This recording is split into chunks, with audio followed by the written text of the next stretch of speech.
Olá, pessoal. Vamos dar continuidade ao nosso programa de olhar para a vida a partir dos setênios, né? Hoje eu vou trazer para vocês uma síntese, né? Um panorama, claro, é muito mais do que isso. Não tem a pretensão de trazer todo o conteúdo, né?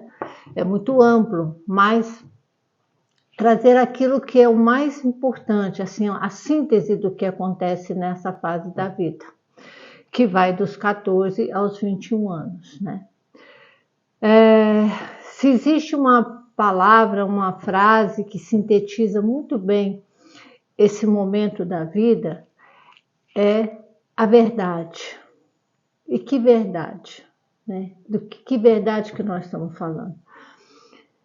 O jovem nessa fase da vida, dos 14 até os 16 anos, ele busca se separar dos pais. O jovem precisa agora criar uma identidade própria, né? E como que ele faz isso? Ele faz, muitas vezes, né, até com uma certa agressividade, confrontando. Eu preciso me diferenciar de você, pai e mãe. Então, há uma oposição muito forte, né, que às vezes se manifesta de uma forma muito agressiva. Por isso, né, muita gente fala que chama os adolescentes de aborrecentes. Aborrecente porque ele precisa, é uma necessidade dele se soltar desse pai e dessa mãe. Mas, ao mesmo tempo, ele busca nesses pais, né, nesses cuidadores, nos professores, ele busca essa verdade. Essa verdade é a coerência do discurso. Então, é assim, o que meus pais falam, quais são os discursos de moral e ética que eles têm e o que eu vejo na realidade. E aí, quando o jovem vê que não há uma verdade nesse discurso, ele realmente fica muito agressivo e ele é capaz de pontuar isso, de mostrar isso, né, de uma forma muito agressiva. E aí vem o discurso do adulto, dos pais, dizendo que o jovem está um aborrecente.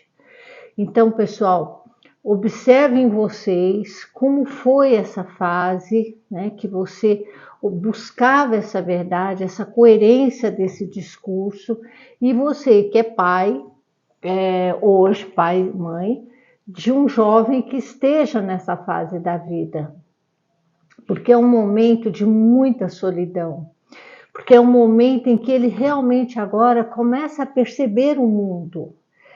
É uma idade que quer mudar o mundo. Lembrem-se de vocês nessa fase. A gente acredita, né, que a gente pode mudar o mundo. Então, na família, quer mudar tudo, quer mudar a religião, quer mudar a alimentação, né? Porque tem uma fase assim, eu sei o que é o melhor, né?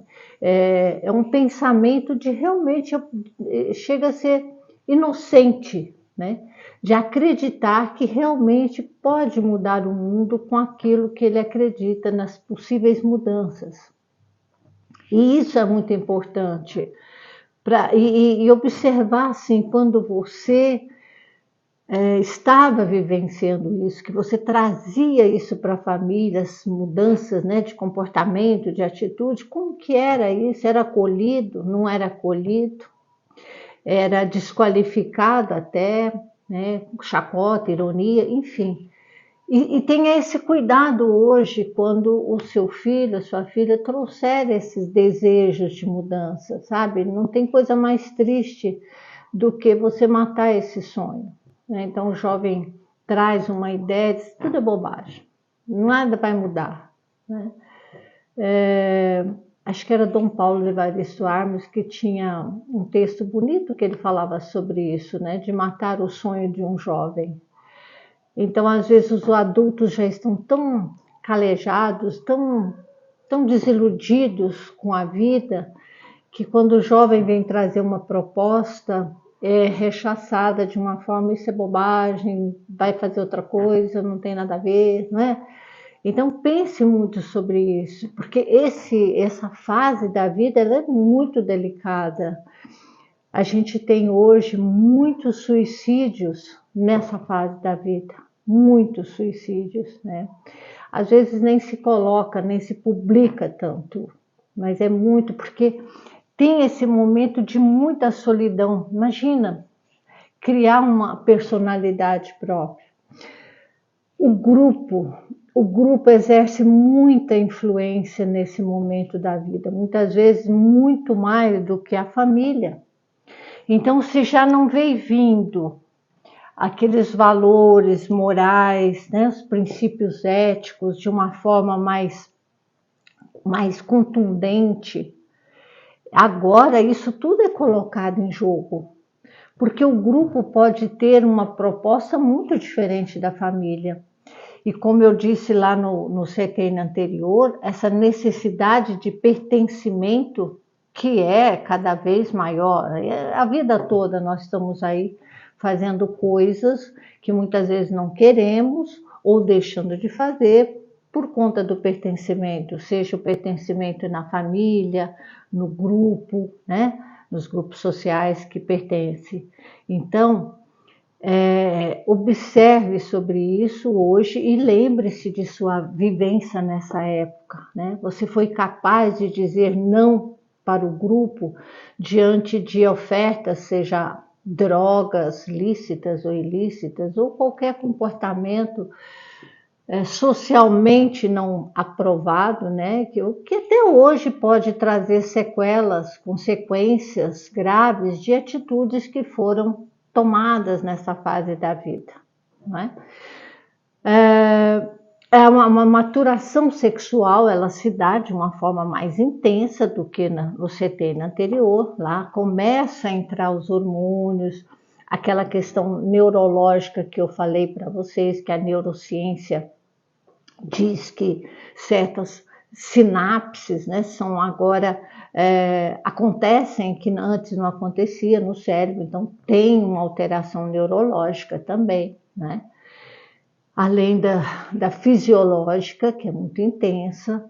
Então, as gravidez, né, que acontecem nessa fase da vida, porque o jovem, né, o jovem não acredita que vai acontecer com ele. Sim, como a neurociência veio dizer para nós, sim, tem sinapse, essa questão do risco, né? Esporte de alto risco, gravidez, enfim, tudo aquilo que coloca a vida do adolescente em risco é muito propício, fica mais propício nessa fase, né? Por volta aí dos 18 anos, tem uma possibilidade de enxergar, sabe, um vislumbre assim do profissional, da vocação, do que eu quero fazer profissionalmente. Procure lembrar-se se a sua escolha profissional foi acolhida pelos pais ou não, né? Do tipo, não vai fazer tal coisa porque isso não dá dinheiro, não tem futuro, ou faça tal coisa porque já tem, né, vai fazer ADM, porque já tem empresa na família, ou sei lá, tem um consultório, hospital, então os pais meio que definem. Isso acontece até hoje, viu? Não é, antigamente parece que a gente achava que era mais, mas eu sei que hoje ainda acontece muito esse desrespeito à escolha profissional dos filhos, né? Então, às vezes, tem jovem aí que cursa uma faculdade de 5, 6 anos para depois enfiar o diploma na gaveta, dizendo isso não tem nada a ver comigo. Porque já tem que escolher, né, uma profissão para o resto da vida, nessa fase onde nada está concreto, tudo é ainda uma incerteza, é muito difícil, né? Muito difícil.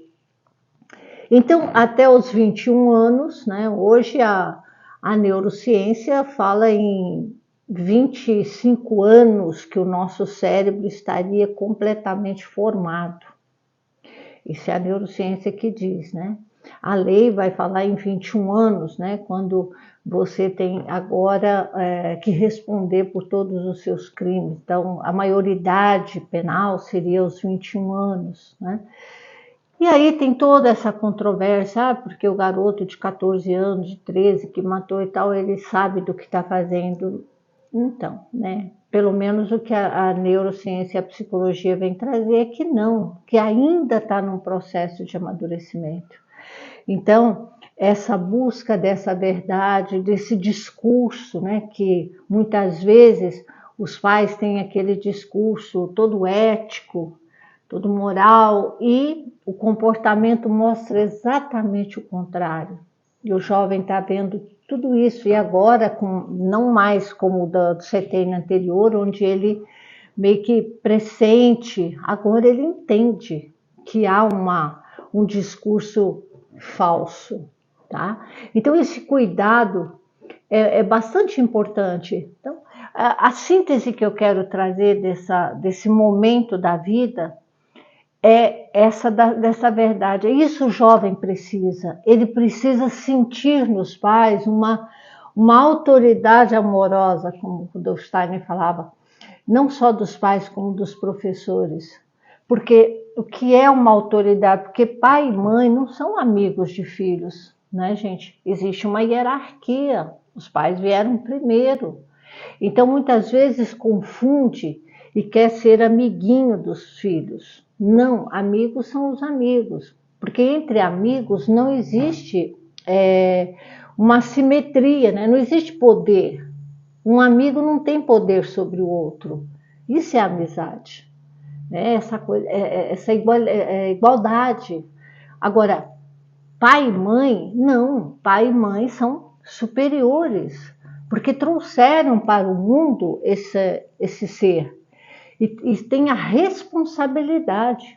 Eu não tenho responsabilidade nenhuma para com os atos dos meus amigos, para com a moral dos meus amigos. Né? Posso me distanciar de um amigo que eu não compartilho do mesmo olhar moral e ético, mas eu não tenho responsabilidade sobre isso. Mas os nossos filhos não. E não, nós somos responsáveis do momento que trouxemos para o mundo até sempre, até embora. Então, por isso não há essa sou amiguinha. Eu posso ter essa autoridade muito amorosa. Posso e devo, né? Então, ser amoroso, mas ter a firmeza, a assertividade na educação. E o jovem, ele sente necessidade disso, ele pede isso. Eu nunca me esqueço, isso já há bastante anos, né? Dr. Gaiarsa, que era um psiquiatra que falava na televisão, acredito, os da minha idade, um pouco mais jovem também deve ter conhecido, e ele, então, as pessoas ligavam e traziam as questões e ele conversava, isso na televisão. E uma jovem de 14 anos, de uma classe média alta na época, ela comenta com ele que ela chegava para os pais e dizia que ia viajar. Isso lá na época que não existia celular, né? Essa comunicação como hoje. E que não havia nenhuma pergunta dos pais, com quem você vai, onde você vai, quando volta. E quanto ela sofria por isso, porque o que ela mais desejava é que os pais dissessem assim, não vai. Ou então questionasse, com quem que você está indo? Né? Eu conheço as pessoas que você vai, e se a garota dizendo para o doutor Gaiarsa o quanto ela ficava infeliz, porque ela não sentia nessa reação dos pais que ela era importante para eles, que existia amor ali. Veja como é necessário a interdição em certas fases da vida. Depois de maduro, ok, eu vou comunicar a você. Mas nessa fase da vida, ainda há que ter autoridade, não. Dependendo de onde vai, pode ser um local que eu acredito ser perigoso, não vai, é não. Então, essa necessidade do não no momento certo, na hora certa, isso é muito necessário. Isso, eu já ouvi isso há mais de 20 anos, eu nunca me esqueci disso. Depois eu vejo isso na psicologia, não é? Então, o jovem pede e está pedindo cada vez mais. Cada vez mais a gente olha para esse jovem que não tem referência, né? Nosso jovem hoje, ele está perdido. Ele está perdido porque os pais estão perdidos entre como eu posso ser, eu ter uma autoridade, mas eu ser legalzinho com o filho. Então, essa é a necessidade de compreender, de se autoconhecer. Por isso o autoconhecimento é super necessário para tudo, para educar filho, para me relacionar até com os bichinhos, entende? Então essa é a minha motivação, é de trazer aquilo que eu conheço, eu já passei por isso também, né? Também tenho os meus filhos e vejo o quanto é difícil, né? Muitas vezes a gente fica procurando na literatura o que fazer, se bate, se dá um tapinha, se não dá tapinha, se põe castigo, o que fala, se fala assim, se fala não. Não vá só na literatura, vá no seu instinto. Nós perdemos essa capacidade do instinto, essa intuição. Sabe, tem uma relação pai-filho que ela transcende qualquer teoria, é ali, no momento, né? Uma coisa do fenômeno, é fenomenológico, é na hora que a coisa está acontecendo, naquela fala, tem tudo, e é dizer aquilo que você sente. Se você sente que é não, e segurar o não, porque mesmo lá atrás a criança, ela tende a seduzir, né? Primeiro setênio, segundo setênio, mãe, papai, sei o quê. Então vem todo aquele jogo de sedução e o não acaba virando sim. E aí a gente chega agora, já começando a chegar nessa fase da vida aí, dessa autenticidade, que eu não consigo, eu quero uma autoridade. Ele quer, o jovem quer e precisa dessa autoridade. E está tudo muito frágil. Então lembre-se de você, lembre como foi a sua história, porque nada melhor do que você buscar na sua história, na sua biografia, esse momento da vida, o que você acha que poderia ter sido diferente, ou aquilo que você teve e falar, uau, foi muito legal, como foi bom os meus pais me falarem não, ou falarem sim, como isso foi legal. Hoje eu já vejo na minha vida como aquilo me estruturou, como aquilo me deu personalidade, como aquilo me deu força, me deu resiliência para superar os momentos, os obstáculos que eu estou enfrentando, ou que eu já enfrentei na minha vida. Porque é lá atrás que nós vamos buscar essa força na nossa história. Hoje, quando você está passando por um momento que você acredita ser impossível de sair dessa situação, aí você olha para a sua história e fala, nossa, uau, já passei muito pior naquela data, aquele momento, aquela fase de doença, de desemprego, superei. E aí você vai lá e busca essa força que você sabe que tem, ela está aí em você, ela não foi embora. Então, mas por que eu superei? Porque eu vim carregando na minha mochilinha valores, princípios, resiliência para enfrentar. E nós precisamos passar isso para os jovens de hoje.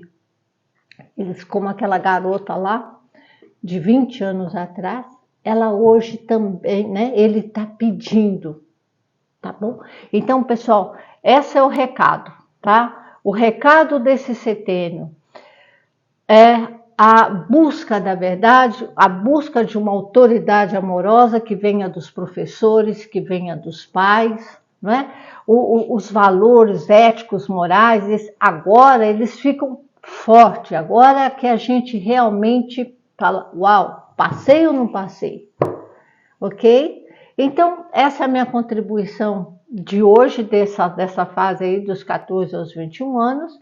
Espero, mais uma vez, ter trazido reflexões, possibilidade de ajudar vocês a olhar para essa fase da vida, tá bom? Então, até gostou, de novo, gostou, mande para alguém que você acredita que possa ajudar nessa reflexão. E muito obrigado e até a próxima semana, se Deus quiser. Tchau, tchau. Até.